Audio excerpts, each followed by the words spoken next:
Mélissa et ça me fait plaisir de vous retrouver pour une nouvelle capsule positive présentée par ccap.tv. Cette semaine encore, nous allons faire le tour des nouvelles qui nous ont fait sourire, des initiatives municipales et évidemment parler de la MRC de la Jacques-Cartier.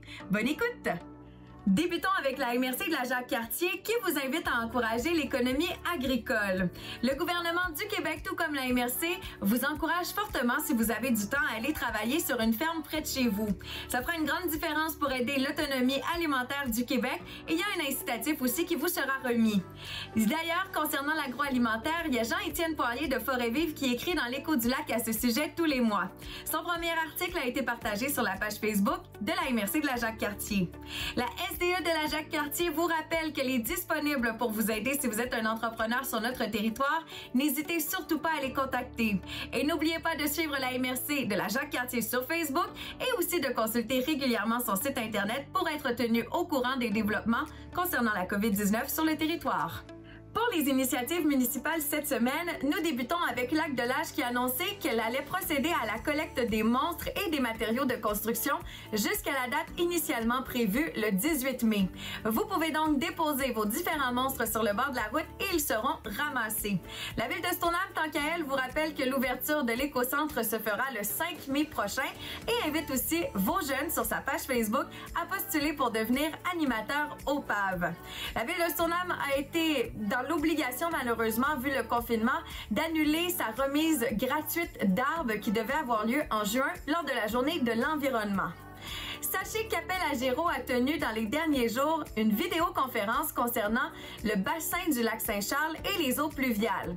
Nous pourrons vous dresser un bilan de cette vidéoconférence au cours des prochaines semaines.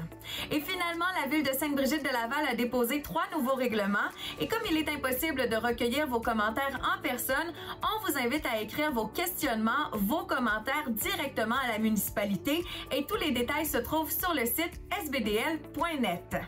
Et terminons avec les nouvelles positives de la semaine. D'abord, nous aimerions souligner que Sylvain Lévesque a décerné à un employé de Production 4 éléments qui travaille étroitement avec ccap.tv le titre de bénévole de l'année. Félicitations à Marc Carrier qui a reçu ce bel honneur pour son implication à la Maison de Job. Tous tes collègues sont très fiers de toi et la communauté est vraiment choyée de pouvoir compter sur une personne telle que tu es.